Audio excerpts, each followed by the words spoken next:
नमस्कार, आप देख रहे हैं देश का number 1 Hindi news channel news 18 India और मैं हूं आपके साथ अनुपमा झा।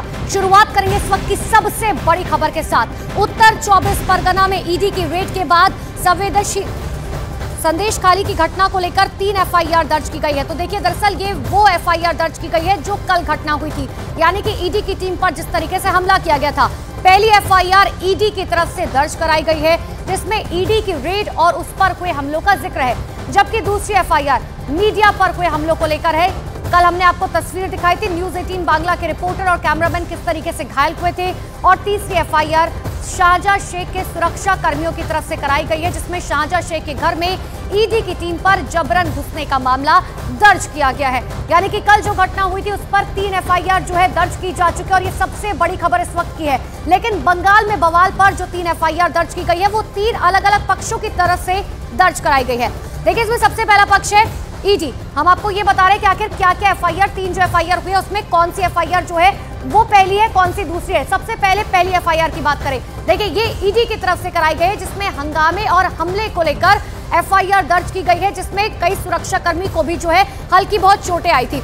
दूसरी एफआईआर की बात करें तो मीडिया कर्मियों पर हमले को लेकर पुलिस ने दर्ज की है। जिस तरीके से हमने आपको बताया था, न्यूज 18 बांग्ला की जो टीम है कल वो किस तरीके से घायल हुई, हमारे कैमरामैन और हमारे रिपोर्टर के ऊपर हमला किया गया, गाड़ियों में तोड़फोड़ की गई। और तीसरी एफआईआर जो है वो है शाहजहां शेख के सुरक्षा कर्मियों ने दर्ज कराई है, जिसमें शेख के कैंपस में ईडी की टीम पर जबरन घुसने का आरोप है। यानी कि ये एफआईआर जो है वो शाहजहां शेख की तरफ से कराई गई, जिसमें इस बात के लिए कहा गया है कि रेड के दौरान जबरदस्ती जो है वो ईडी की टीम उनके कैंपस में घुसी, उसके बाद जो है जबरन घुसने का आरोप इस पूरे एफआईआर में लिखा गया है।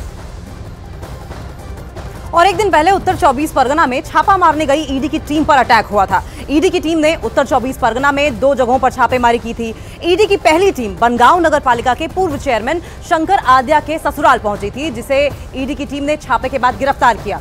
शंकर आद्या की गिरफ्तारी के दौरान उनके समर्थकों ने हंगामा किया और ईडी की टीम पर हमला किया।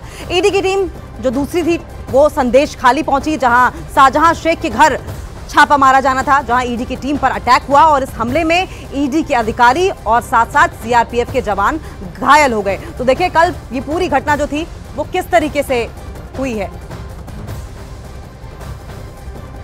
और वहीं बंगाल में ईडी के एक्शन के बीच टीएमसी के नेता शाहजहां शेख ने केंद्रीय एजेंसी ईडी और सीबीआई को धमकी दी है। शाहजहां शेख ने कहा कि ईडी और सीबीआई उनका बाल भी बांका नहीं कर सकती। कल शाहजहां शेख के ठिकाने पर ईडी की टीम ने रेड डाली थी और रेड डालने जब वहां पहुंची तो ईडी की टीम पर शाहजहां शेख के समर्थकों ने अटैक कर दिया, हमला बोल दिया। और अब शाहजहां शेख का जो वीडियो सामने आया है उसमें वो खुलेआम ईडी और सीबीआई को धमकी देते हुए दिखाई दे रहे हैं।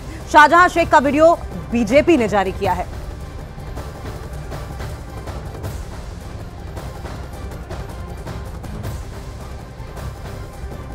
तो टीएमसी नेता शाहजहां शेख का वीडियो बीजेपी की ओर से जारी किया गया है, जिसमें वो खुले तौर पर ईडी और सीबीआई को धमकी देते हुए, जांच एजेंसियों को धमकी देते हुए दिखाई दे रहे हैं और कह रहे हैं कि मेरा कोई बाल भी बांका नहीं कर सकता। ये आपको उस वक्त की तस्वीरें दिखा रहे हैं जब शाहजहां शेख के घर पर ईडी पहुंची थी छापेमारी करने के लिए और उस दौरान वहां पर भीड़ इकट्ठा हो गई और भीड़ ने सीआरपीएफ जवानों और ईडी के साथ हाथापाई की। तो टीएमसी नेता ने ईडी और सीबीआई को धमकी दी है और खुले तौर पर एक वीडियो सामने आया है जो कि बीजेपी की ओर से जारी किया गया है, जिसमें शाहजहां शेख कहते हुए दिखाई दे रहे हैं कि ईडी हो सीबीआई हो, मेरा कोई बाल भी बांका नहीं कर सकता। लेकिन इससे पहले कल की अगर बात करें तो शाहजहां शेख के घर पर अब पहुंची थी ईडी छापेमारी के लिए और वहां पर एक साथ 800 से 1000 के करीब लोग पहुंच गए और उन्होंने देखिए किस तरीके से ईंट मारकर न सिर्फ ईडी की गाड़ियां तोड़ दी बल्कि सीआरपीएफ के जवानों को बुरी तरीके से घायल भी कर दिया। शुरू तथ्य पुंजी हमारे पुंजी हलो मानुषेर आशीर्वाद और ओर पुंजी हलो कि सीबीआई और ईडी। सीबीआई ईडी बादे साधारे बाल तो दूरेर कथा একটা চুল ছেড়ে দেখা বিজেপি দালালে কান খুলে শুনে নেয়। শুধু আমরা মানবতা দেখায় এর আমরা সন্দেশকালীর মানুষ চ্যালেঞ্জ করে বলছি আমরা সব সময় শান্তি চাই। ওই দালাল মির্জাপুর বেঈমান ওই কাদির ছোড়েদের কথা শুনে। तो शाहजहां शेख को आप सुन रहे थे, सीधे तौर पर कह रहे सीबीआई हो या ईडी, मेरा बाल भी बांका नहीं कर सकती। और हुआ भी कल कुछ ऐसा ही। कल जब ईडी की टीम पहुंची तो आखिर किस तरीके से पत्थरबाजी की गई है, तस्वीरें देखिए। ये तस्वीरें इस बात को बताती हैं कि बंगाल में किस तरीके की कानून व्यवस्था जो है फिलहाल चल रही है। यहाँ पर ईडी के अधिकारी मौजूद हैं और ये ईंट आप देख पा रहे हैं, पूरी तरीके से जो ईंट होती है वो किस तरीके से गाड़ी पर फेंकी गई। आप ऐसे में समझिए कितनी दूर से जो है ये ईंट फेंकी गई। इसका मतलब है कि जो लोग वहां पर मौजूद थे, जाहिर सी बात है कि उनको गंभीर चोटें लग सकती थी।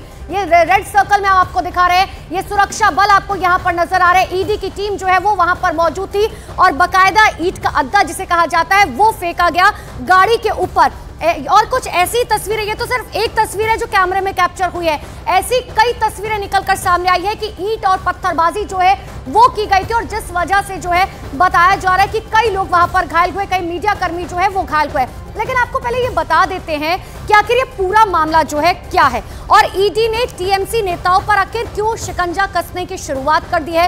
इसकी शुरुआत कहां से हुई ये आपको बताते हैं, ग्राफिक्स वॉल के जरिए समझने की कोशिश कीजिए। देखिए, ईडी की टीम ने उत्तर 24 परगना में 2 टीएमसी नेताओं के घर पर जो है वो दबिश दी थी। ईडी का छापा पश्चिम बंगाल में राशन घोटाला मामले को लेकर चल रहा है। हालांकि पहली बार नहीं, इससे पहले भी लगातार ईडी की टीम छापेमारी कर रही है। पहली टीम ने टीएमसी नेता शंकर आद्या के ससुराल पर छापा मारा, जिसके बाद टीएमसी के नेता आग बबूला हो गए, जिसकी तस्वीरें हम लगातार देख रहे हैं 2 दिनों से। ईडी की दूसरी टीम ने शाहजहां शेख के घर पर छापा मारा, जिसके बाद अब 3 एफआईआर जो है वो दर्ज की जा चुकी है। शंकर और शाहजहां दोनों पूर्व टीएमसी नेता हैं और अब दोनों के ऊपर जो है ईडी की टीम लगातार शिकंजा कस रही है।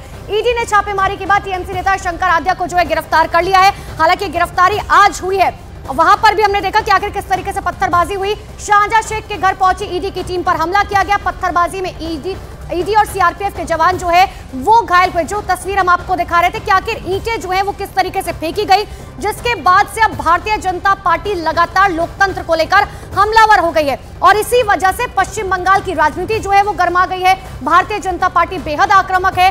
बंगाल बीजेपी अध्यक्ष ने तो गृह मंत्री अमित शाह को पत्र लिखकर इस मामले की एनआईए से जांच कराने की मांग कर डाली है और केंद्र सरकार से लेकर बीजेपी नेता ममता बनर्जी पर बरस पड़े हैं। इसका जवाब ममता जी को देना चाहिए और तथाकथित इंडिया गठबंधन के लोगों को देना चाहिए। मोदी जी ने साफ कहा है कि भ्रष्टाचार लोगों के खिलाफ कार्रवाई होगी,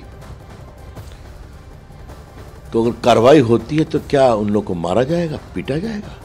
जो करप्शन हुआ है, इस करप्शन में बहुत सारे तृणमूल नेताओं के नाम है और जिस तरीके से इन्हें अरेस्ट किया गया, ऐसा अरेस्ट और भी किया जाएगा। ऐसा नहीं है, क्योंकि जो लगता है हमें देखने के बाद जो मीडिया रिपोर्ट वगैरह आते हैं तो उससे ये पूरा क्लियर है कि तृणमूल कांग्रेस के हर जिले में ऐसे नेता है जो नेता पैसा खाया है और पैसा खा के करप्शन किया है। तो करप्शन के चार्जेस उनके ऊपर है, तो आगे आने वाले समय इन्वेस्टिगेशन में अगर वो सहयोग नहीं करते तो उनको अरेस्ट करना पड़ेगा, करेंगे। अरेस्ट ईडी सीबीआई है इसके लिए। तो बीजेपी नेताओं का साफ तौर पर कहना है कि आखिर ममता बनर्जी चुप क्यों है, क्यों उनकी तरफ से नहीं बताया जा रहा कि आखिर किस तरीके की कानून व्यवस्था जो है फिलहाल पश्चिम बंगाल में है। लेकिन बीजेपी नेता शिशिर बाजोरिया ने टीएमसी नेता शाहजहां शेख के बांग्लादेश कनेक्शन को लेकर हमला कर दिया है। सुनिए।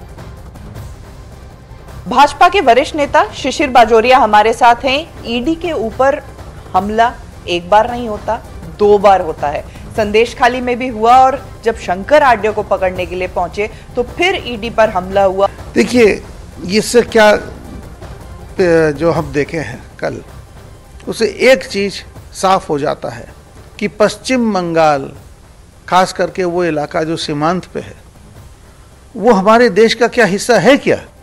भाजपा नहीं चाहता है कि राष्ट्रपति शासन हो, 356 लगे, मगर यहाँ की जो स्थिति हो गई है, शायद अब 356 के अलावा कोई चारा नहीं है। टीएमसी की तरफ से ये कहा जा रहा है कि क्यों ईडी की टीम जानकारी देकर नहीं आती है। जानकारी देकर नहीं आती है कोई, ये इससे हंसी आता है, इससे दिखता है इनका बचपना।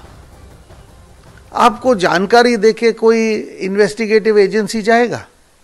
एक नंबर। दूसरा, उसकाएगी तो जरूर। आप चोरी किए हो, आपका चोरी पकड़ने जा रहा है तो आपको तो बुरा लगेगा ही।